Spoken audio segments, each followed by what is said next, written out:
ময়মনসিংহ শহরে কবর থেকে চুরি করা মানুষের 12টি খুলি ও 2 বস্তা হাড় উদ্ধার। একজন আটক, পাচার হতো ভারত, নেপালে।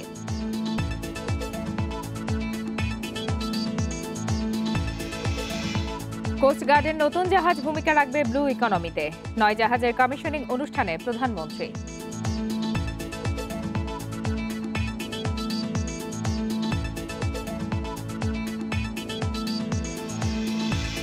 অপহরণ, হত্যা, মাদক ব্যবসার মতো অপরাধে রোহিঙ্গাদের সংশ্লিষ্টতা বাড়ায় স্থানীয়দের উদ্বেগ।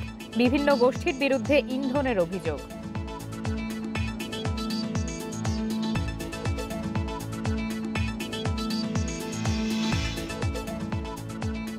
হাতিয়া বিদ্যুৎ উপকেন্দ্রের জেনারেটর বিকল হওয়ায় 15 দিন বিদ্যুৎ বিচ্ছিন্ন পুরো উপজেলা। সন্ধ্যার পর নিস্তব্ধ জনপদ, ভোগান্তিতে এলাকাবাসী। সিলেটে 70 লাখ টাকায় সংস্কারের 2 বছরের মধ্যেই পুকুর ভরাট সিটি কর্পোরেশনের। জানেন না মেয়র, ক্ষুব্ধ নগরবাসী।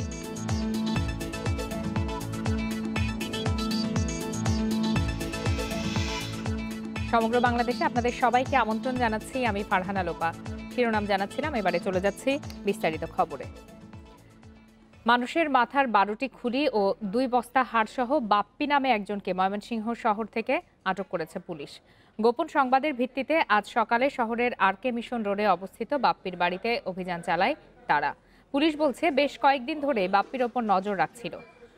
বাড়িতে বেশ কিছু কঙ্কাল আছে তা নিশ্চিত হওয়ার পর অভিযানে নামে পুলিশ। এ নিয়ে সংবাদ সম্মেলনে কোতোয়ালি থানার ওসি ফিরোজ তালুকদার জানান, হাড় পাচারের উদ্দেশ্যে কবর থেকে কঙ্কাল চুরি করত বাপ্পি। বিভিন্ন উপজেলা থেকে একটি চক্রের মাধ্যমে কঙ্কাল সংগ্রহ করা হতো। এসব কঙ্কাল দেশে বিক্রির পাশাপাশি পার্শ্ববর্তী দেশ নেপাল এবং ভারতেও পাচার করা হতো বলে জানিয়েছে পুলিশ। বাপ্পির বিরুদ্ধে মরদেহ অবমাননার মামলা করা হবে। এর আগেও কঙ্কাল চুরির মামলায় কারাভোগ করে বাপ্পি। আরকে মিশন রোডের একটি বাসা ভাড়া নিয়ে থাকতেন তিনি, আর তার নিজের বাড়ি জেলার কালীবাড়ির কবরখানা রোডে। এগুলি সে দেশের বাইরেও পাঠায়। আমাদের দেশে বিভিন্ন অবৈধ ক্রয় বিক্রয় যেখানে আছে সেখানে সে সমঝোতা আছে। তার সাথে চক্র আছে। আমরা চক্রগুলো তথ্য আমাদের কাছে আছে, আমরা তাদেরকেও আটক করব। এ বিষয়ে আরো বিস্তারিত জানাতে ময়মনসিংহ থেকে যোগ দিয়েছে সহকর্মী আবু সালে মুসা। মুসা, আটক বাপ্পির বিষয়ে বিস্তারিত আর কি তথ্য পাওয়া গেছে এবং মরদেহের কঙ্কাল হাড়গোড় নিয়ে ভারত এবং নেপালে পাচারের কথা বলা হচ্ছে, পুলিশ আর কোনো নতুন তথ্য জানিয়েছে কিনা?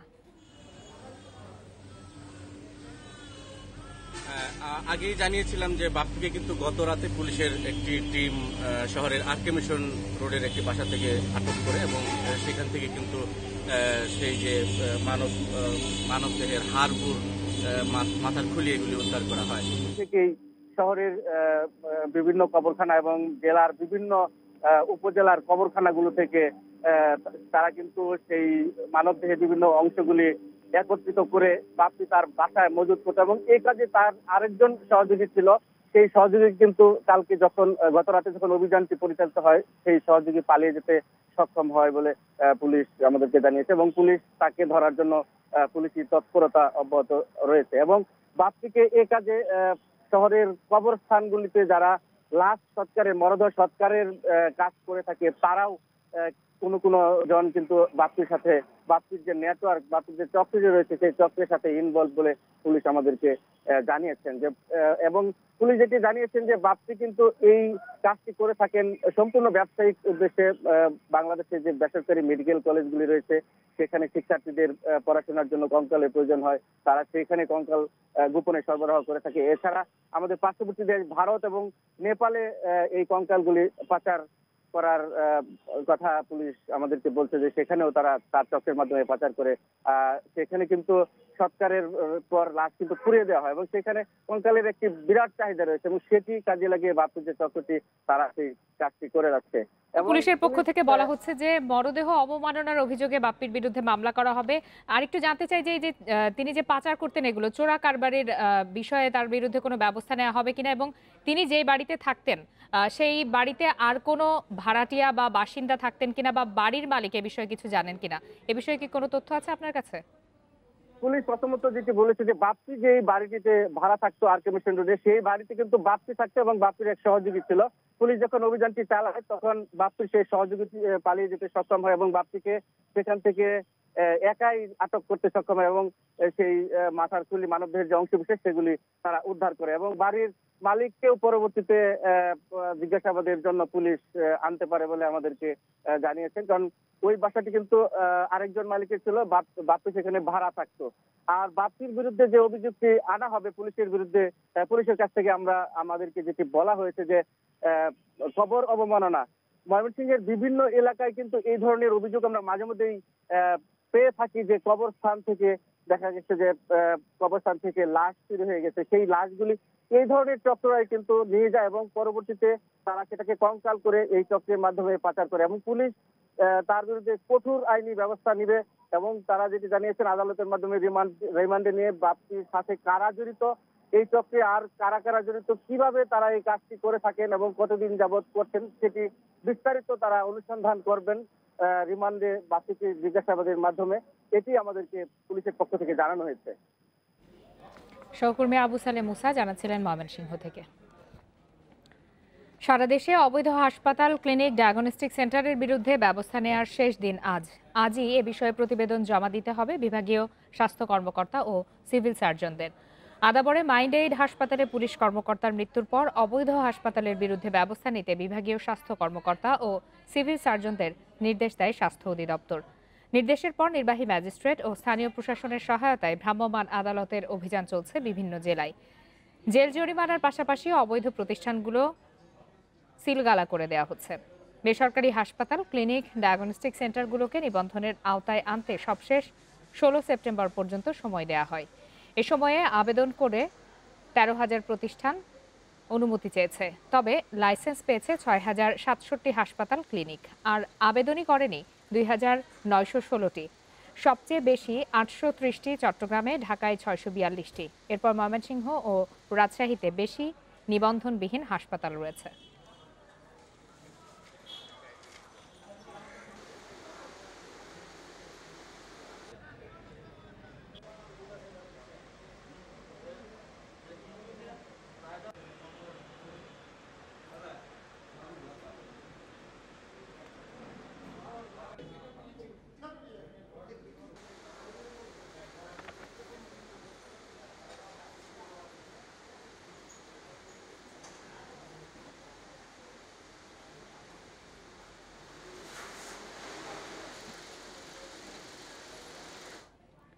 এ বিষয়ে আরো বিস্তারিত জানতে চলে যাচ্ছি চট্টগ্রামে, সেখান থেকে যোগ দিয়েছেন সহকর্মী অনুপম শীল। অনুপম, স্বাস্থ্য এবং চিকিৎসার মতো মৌলিক বিষয়ে কথায় যদি আমরা আসি, সেখানে এত বেশি নিবন্ধনবিহীন হাসপাতালের সংখ্যা সবচেয়ে বেশি চট্টগ্রামে পাওয়া গেছে 830টি। এটি আসলে কিভাবে সম্ভব হলো এবং এতগুলো প্রতিষ্ঠানকে কিভাবে আসলে নিয়ন্ত্রণ করা যাবে, কি বলছে যারা এই অভিযান চালাচ্ছেন তারা?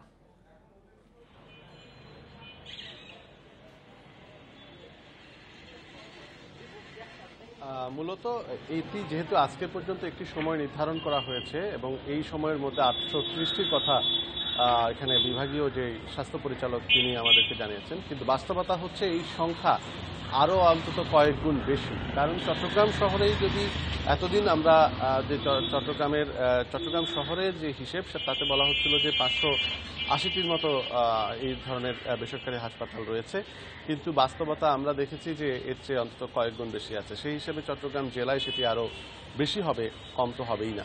তো এই প্রেক্ষাপটে আসলে এক্ষেত্রে মূলত প্রথমত হচ্ছে যারা এই সমস্ত হাসপাতাল বা ক্লিনিক বানাচ্ছেন তারা এই ধরনের নিয়ম নীতির কোনো তোয়াক্কাই করেন না। তারা যথেষ্ট প্রভাবশালী, কেউ আছেন চিকিৎসা সেবার সাথে সম্পৃক্ত, আবার কেউ স্থানীয়ভাবে বিভিন্ন রাজনৈতিক প্রভাব খাটিয়ে এই ধরনের যে হাসপাতাল বা ক্লিনিকগুলো বানাচ্ছেন এবং তারা এই নিয়মকানুন যে আছে বা লাইসেন্স নিতে হয় এই বিষয়টি নিয়ে খুব বেশি পরোয়া করেন না। আর যারা হয়তো প্রথমবার লাইসেন্স নিচ্ছেন এরপরে যে এটি সময়ে সময়ে নবায়ন করতে হয় সেই বিষয়টিও ধার ধারেন না।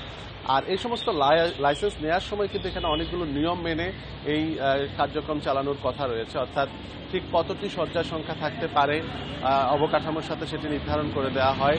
সেখানে যারা চিকিৎসা সেবা দেন যারা আছেন তাদেরকে দ্রুত আইনের আওতায় নিয়ে আসা, কারণ এমন কোনো উদাহরণ তৈরি হয়নি যে যার ফলে যাদের লাইসেন্স নেই তারা আসলে বাধ্য হয়ে হোক বা নিয়ম মেনে এই সমস্ত লাইসেন্স নেওয়ার কার্যক্রম বা নিয়ম মানার কার্যক্রমটি মানার মানসিকতা তাদের মধ্যে তৈরি হবে। আর গত সময়ে আমরা দেখেছি যখন এই ধরনের বেসরকারি অনেকগুলো হাসপাতাল ক্লিনিকের বিরুদ্ধে ব্যবস্থা নিলে তারা জোটবদ্ধভাবে বেশ কয়েক দফা তারা ধর্মঘটে ডাক দেয় এবং সে সময় সাধারণ রোগীদেরকে জিম্মি করার একটি অপপ্রয়াস আমরা দেখেছি। সেই জায়গা থেকে বেরিয়ে আসতে না পারলে আসলে এই স্বাস্থ্যসেবার মতো একটি গুরুত্বপূর্ণ খাতে সুশৃঙ্খলা বা শৃঙ্খলার মধ্যে নিয়ে আসা এটি কোনোভাবেই সম্ভব নয় বলে মনে করছেন যে বিভিন্ন সেবা গ্রহণকারী যে বিভিন্ন সংস্থা মানুষের যে সমিতি বা সংস্থাগুলো আছে, বিশেষ করে ক্যাবের মতো সংগঠনগুলো, তারা আমাদেরকে জানিয়েছেন। তো এক্ষেত্রে সবচেয়ে জরুরি যেটি মনে করা হচ্ছে সেটি হচ্ছে এই আইনটি সঠিকভাবে প্রয়োগ এবং যারা বেআইনি কাজ করছেন তাদের বিরুদ্ধে উপযুক্ত ব্যবস্থা নেওয়া গেলে হয়তো পরবর্তীতে এই জায়গাগুলোতে আইন মেনে চলার একটি সংস্কৃতি তৈরি হতে পারে। উনি অনুপম শীল জানাচ্ছিলেন চট্টগ্রাম থেকে। এবারে একই বিষয়ে জানতে চলে যাচ্ছি রাজশাহীতে, সেখান থেকে যোগ দিয়েছেন সহকর্মী মাইনুল হাসান। মাইনুল, রাজশাহীতে ঠিক কতটি নিবন্ধনবিহীন হাসপাতাল বা ডায়াগনস্টিক সেন্টার রয়েছে এবং সাধারণ যারা রোগী তারা তো আসলে জানেন না কোনটি নিবন্ধিত কোনটি অনিবন্ধিত। তারা তো যখন অসুস্থ হন তখন পার্শ্ববর্তী কোনো হাসপাতালেই যান, কিন্তু তাদের এই যে তারা বঞ্চিত হচ্ছেন সঠিক চিকিৎসা থেকে, এই বিষয়গুলো আসলে কিভাবে ঠিক করা সম্ভব, কি বলছে স্বাস্থ্য অধিদপ্তরের কর্তৃপক্ষ? আসলে রাজশাহীতে কতগুলো অনিবন্ধিত বা অবৈধ হাসপাতাল আছে এর কোনো তালিকা এখন পর্যন্ত রাজশাহী সিভিল সার্জনের দপ্তর থেকে তৈরি করা সম্ভব হয়নি।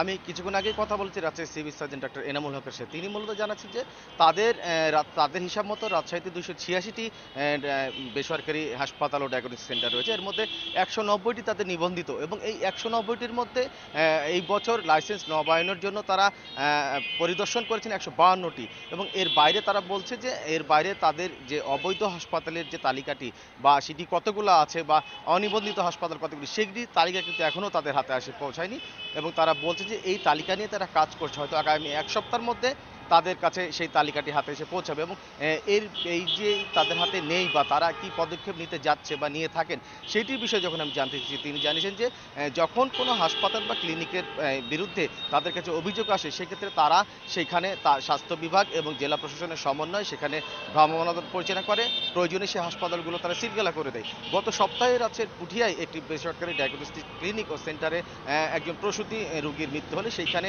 অভিযোগের প্রেক্ষিতে স্থানীয় যে উপজেলা নির্বাহী কর্মকর্তা আছে তিনি সেখানে অভিযান চালিয়ে ওই ক্লিনিক মালিককে জরিমানা করে, সেই সাথে কিন্তু হাসপাতালটি সিলগালা করে দেয় এবং তারা বলছে যে যেহেতু এই বিষয়টি তাদের জনবল সংকট রয়েছে, তাদের তালিকা প্রস্তুত করতে সময় লাগছে, তবে এই যে কোনো অভিযোগের প্রেক্ষিতে হাসপাতাল বা ক্লিনিকগুলোর বিরুদ্ধে যে ব্যবস্থা নেওয়ার বিষয় সেটি তারা কিন্তু প্রতিনিয়ত করে থাকেন। তবে সুনির্দিষ্টভাবে তারা জানাতে পারেননি যে রাজশাহীতে কতগুলো বেসরকারি ক্লিনিক বা ডায়াগনস্টিক সেন্টার আছে যেগুলোর নিবন্ধন নাই বা অবৈধভাবে চলাচল চালাচ্ছে তারা। তবে এক্ষেত্রে যারা আপনাকে ধন্যবাদ।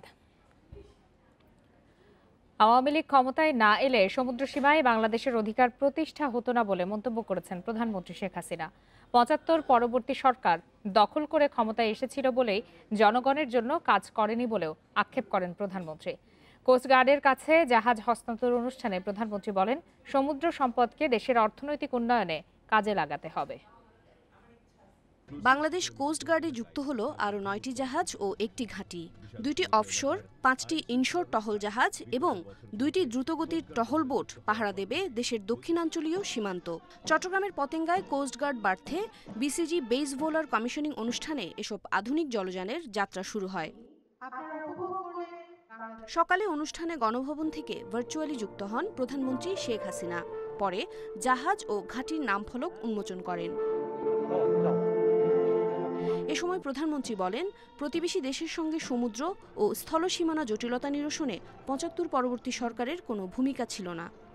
৭৫ সালের জাতির পিতাকে হত্যার পর থেকে যারা ক্ষমতা এসেছিল প্রকৃতপক্ষে তাদের জনগণের ভোটে নির্বাচিত না বা জনগণের মধ্য থেকে ক্ষমতায় আসেনি। ক্ষমতাটা তারা দখল করেছিল অবৈধভাবে সংবিধান লঙ্ঘন করে, যার ফলে আমরা দেখি যে এই সমস্ত যে সুযোগগুলি, সেই সুযোগগুলির দিকে তারা তাকায়নি বা এই সমস্ত অধিকারগুলির কথা তারা বলেনি। সমুদ্র সম্পদকে অর্থনৈতিক উন্নয়নে কাজে লাগানোর আহ্বান জানান প্রধানমন্ত্রী। পাশাপাশি উপকূল নিরাপদ রাখতে দায়িত্ব পালনে সততা বজায় রাখার নির্দেশ দেন। ব্লু ইকোনমি ও গভীর সমুদ্রের নিরাপত্তা প্রদানের জন্য এ বাহিনীর রূপকল্প 2030 এবং 2041 অনুযায়ী বর্তমান জনবল 4,781 জন থেকে বাড়িয়ে 15,000 করার পরিকল্পনা গ্রহণ করা হয়েছে। কারণ যত বেশি জাহাজ কিনি, যত বেশি আমরা করি, আমাদের লোকবলও প্রয়োজন হবে। তার জন্য যথেষ্ট ট্রেনিং দিয়ে আমাদের লোক নিতে হবে, তাতে আমাদের কর্মসংস্থানও বাড়বে, আমাদের যুবশ্রেণী কাজ পাবে। করোনা সংক্রমণ রোধে স্বাস্থ্যবিধি মেনে চলার পরামর্শও দেন প্রধানমন্ত্রী। ওমনাহার Azmi, independent news, Dhaka.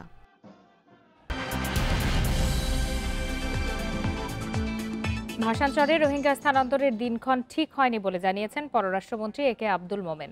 NGO ও বিদেশিদের চাপেই স্থানান্তর প্রক্রিয়া বিলম্বিত হচ্ছে বলেও জানান তিনি। সকালে রাজশাহী কলেজের বিভিন্ন স্থাপনা পরিদর্শন শেষে সাংবাদিকদের এসব কথা বলেন তিনি।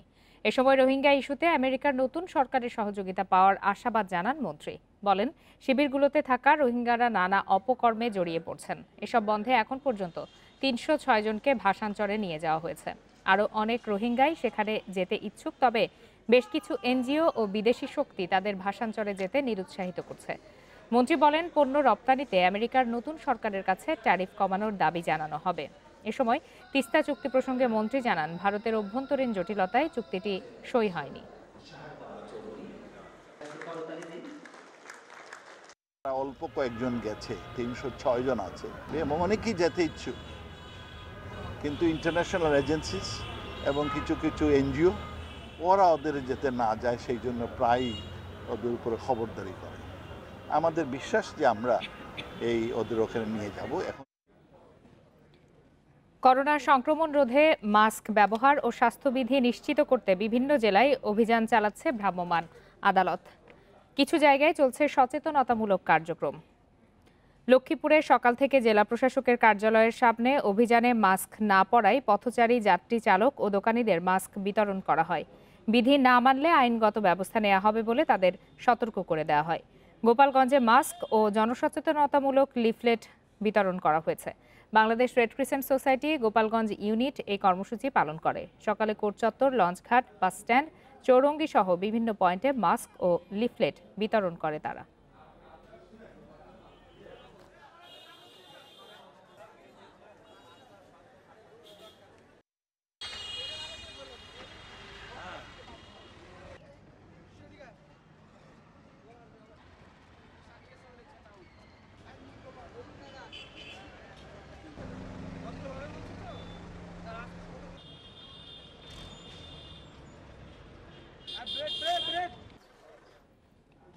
শনিবার ঘোষিত খাগড়াছড়ির দীঘিনালা, মাটিরাঙ্গা ও রামগড় উপজেলা ছাত্রলীগের 4টি নতুন কমিটি বিলুপ্ত ঘোষণা করেছে জেলা ছাত্রলীগ। দুপুরে এক প্রেস বিজ্ঞপ্তির মাধ্যমে এই নির্দেশ দেওয়া হয়। একই সঙ্গে পরবর্তী নির্দেশ না দেওয়া পর্যন্ত এসব কমিটির সব কার্যক্রম স্থগিত রাখারও নির্দেশ দেওয়া হয়। এর আগে জেলা আওয়ামী লীগ কার্যালয়ে সংবাদ সম্মেলন করে কমিটি বিলুপ্ত ও নতুন কমিটি ঘোষণা করতে 48 ঘন্টা সময় বেঁধে দেয় দীঘিনালা উপজেলা ছাত্রলীগের পদবঞ্চিতরা। এ সময় তারা অভিযোগ করেন, ঘোষিত কমিটিতে অছাত্র, বিবাহিত ও মামলার আসামিদের অন্তর্ভুক্ত করা হয়েছে। এর আগে সকাল থেকে দীঘিনালা সাজেক সড়কে অবরোধের সময় পর্যটকদের গাড়িতে হামলা চালিয়ে অন্তত 10টি গাড়ি ভাঙচুর করে পদবঞ্চিতরা। এ ঘটনায় 3 জনকে আটক করেছে পুলিশ।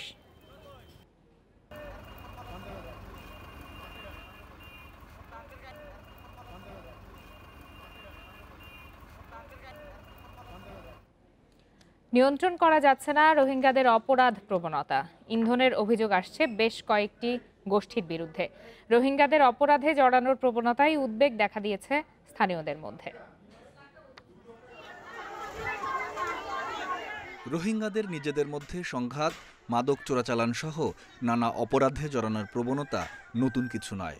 ক্যাম্পগুলো থেকে এমন কোনো না কোনো খবর আসছে প্রতিদিনই। অভিযোগ রয়েছে অনেক অপরাধমূলক কর্মকাণ্ডের পেছনে ইন্ধন যোগায় কয়েকটি গোষ্ঠী। ক্যাম্পে আতাউল্লাহ যেটা আরসার শিফ ও আছে, ও উস্কানি দিয়ে আমাদের রেজিস্টার্ড ক্যাম্পে ওদের সাথে লিঙ্ক করতে চাইছে টেররিস্ট গ্রুপের সাথে। আমরা বলতেছি এখানে আমরা অনেক দিন প্রায় 30 বছর পর্যন্ত এখানে বাস করতেছি, আমরা কোনো টেররিস্ট গ্রুপের সাথে আমরা লিঙ্ক হব না। কেবল ক্যাম্পের বাসিন্দারাই নয়, রোহিঙ্গাদের অপরাধমূলক কর্মকাণ্ডের শিকার হচ্ছেন বাংলাদেশিরাও।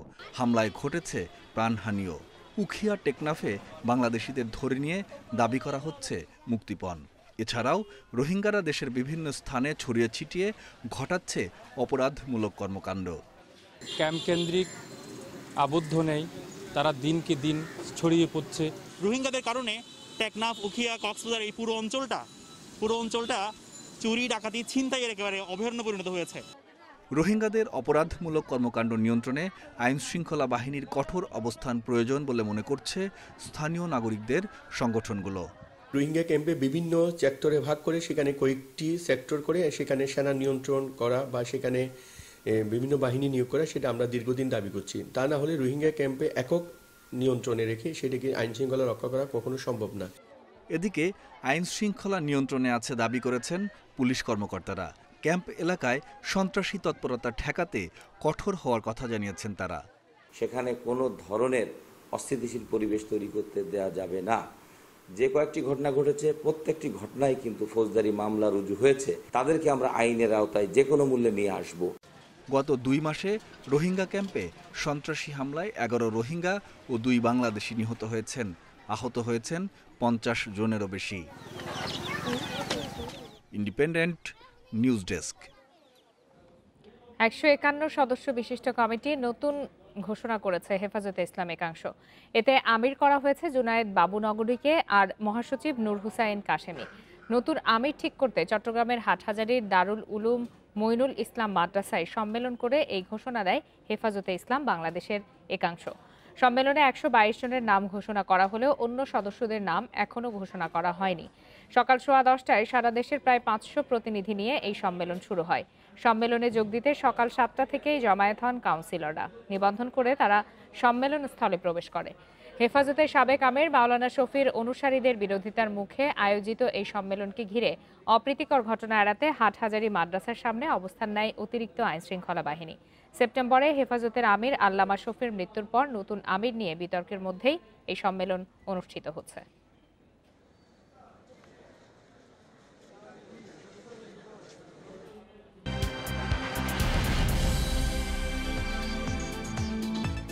বিদ্যুৎ সরবরাহ কেন্দ্রের জেনারেটর বিকল হওয়ায় নোয়াখালীর হাতিয়া উপজেলায় গত 15 দিন ধরে বিদ্যুৎ বিচ্ছিন্ন। এ অবস্থায় ব্যবসা বাণিজ্য, কলকারখানায় উৎপাদন, স্বাস্থ্যসেবা ও লেখাপড়া নিয়ে চরম বিপাকে পড়েছেন স্থানীয়রা। সন্ধ্যার পরই জনশূন্য হয়ে পড়ছে হাটবাজারগুলো। এলাকাবাসী জানায় মূল ভূখণ্ড থেকে বিচ্ছিন্ন হাতিয়ায় 5টি জেনারেটরের মাধ্যমে বিদ্যুৎ সরবরাহ করা হতো। বিভিন্ন সময় মেরামত করে সচল রাখা এই 5টি জেনারেটর 3 বছর আগে বিকল হয়ে পড়ে। এরপর 2018 সালে 3টি নতুন জেনারেটর সংযোজন করা হয়। গত 31 অক্টোবর 1 মেগাওয়াট ক্ষমতা সম্পন্ন জেনারেটরটি বিকল হয়ে পড়লে বিদ্যুৎ সরবরাহ বন্ধ হয়ে যায়। এ ব্যাপারে হাতিয়া বিদ্যুৎ সরবরাহ কেন্দ্রের আবাসিক প্রকৌশলী গোলাম মোস্তফা জানান, বিকল জেনারেটর মেরামতের কাজ চলছে। সরবরাহ স্বাভাবিক হতে আরও 10 থেকে 12 দিন সময় লাগবে।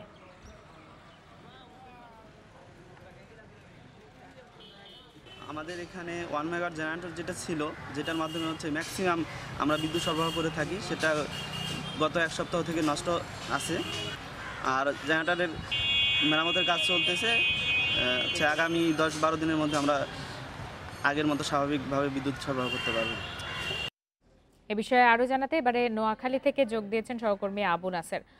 আবু নাসের, বিকল জেনারেটর এতদিনেও মেরামত করা হয়নি কেন, আর আরও 10-12 দিন সময় লাগবে বলে জানানো হচ্ছে। এত সময় লাগার কারণ কি এবং পরিস্থিতি স্বাভাবিক হতে আর কতদিন লাগতে পারে বলে ধারণা করা হচ্ছে? মূলত নোয়াখালী দ্বীপ উপজেলা হাতিয়ায় ইঞ্জিন চালিত জেনারেটর দিয়েই হাতিয়ায় বিদ্যুৎ সরবরাহ করা হয়। সেখানে বিদ্যুৎ উৎপাদন করে ডিজেল দিয়ে এরপর সেখানে এই বিদ্যুৎ সরবরাহ করা হয়ে থাকে। এটা স্বাধীনতার আগ থেকেই এই প্রক্রিয়া চলে আসছে। তবে পুরো প্রক্রিয়াটি জেলা বিদ্যুৎ উন্নয়ন বোর্ডের আওতাধীন রয়েছে। সেখানে বিদ্যুৎ উৎপাদনের জন্য, ডিজেল দিয়ে বিদ্যুৎ উৎপাদনের জন্য মোট 8টি জেনারেটর রয়েছে।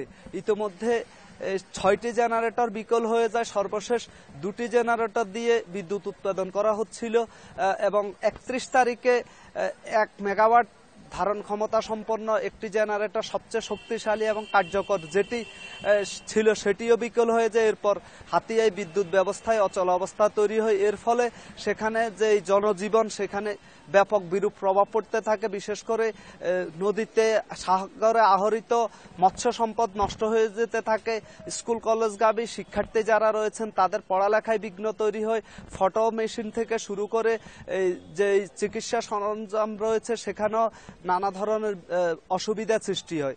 তো একটি মেরামত করা কবে নাগাদ শেষ হবে এ বিষয়ে আমার সাথে কথা হয়েছে হাতিয়ার উপসহকারী প্রকৌশলী গোলাম মোস্তফার সাথে। তিনি একটু আগে জানিয়েছেন কাজ চলছে, আগামী 20 তারিখ নাগাদ এটি কোনোভাবে মেরামত করা হবে এবং তখনও কিন্তু পুরো মাত্রায় বিদ্যুৎ সরবরাহ করা যাবে না। 8টি জেনারেটরে যেহেতু এখন বিকল রয়েছে তার মধ্যে 2টি 20 তারিখ নাগাদ সচল করা যাবে বলে তিনি জানিয়েছেন।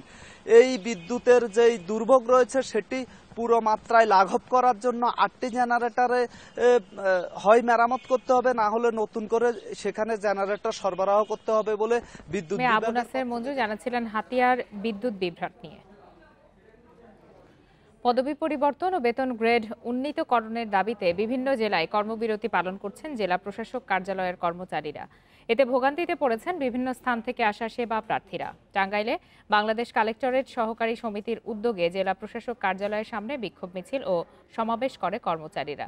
প্রতিদিন সকাল 9টা থেকে বিকাল 5টা পর্যন্ত তাদের এই কর্মসূচি চলবে 19 নভেম্বর পর্যন্ত। মেহেরপুরে দিনব্যাপী কর্মবিরতি পালন করছেন জেলা প্রশাসক ও উপজেলা নির্বাহী কর্মকর্তা কার্যালয়ের সহকারী কমিশনার ও ভূমি অফিস কার্যালয়ের কর্মচারীরা।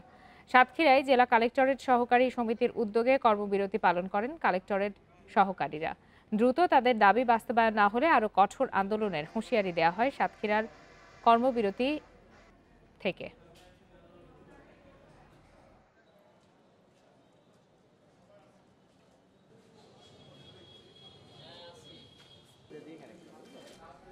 সিলেট মহানগরীতে প্রায় 70 লাখ টাকায় সংস্কার করা পুকুর 2 বছরের মধ্যে ভরাট করেছে সিটি কর্পোরেশন। স্থানীয় ওয়ার্ড কাউন্সিলর বলছেন এলাকাবাসীর আবেদনের পরিপ্রেক্ষিতেই এই ব্যবস্থা, আর মেয়র বলছেন বিষয়টি তিনি অবগত নন। এদিকে জলাধার সংরক্ষণ আইন লঙ্ঘন করে পুকুর ভরাট নিয়ে প্রশ্ন তুলেছেন নাগরিক সমাজ।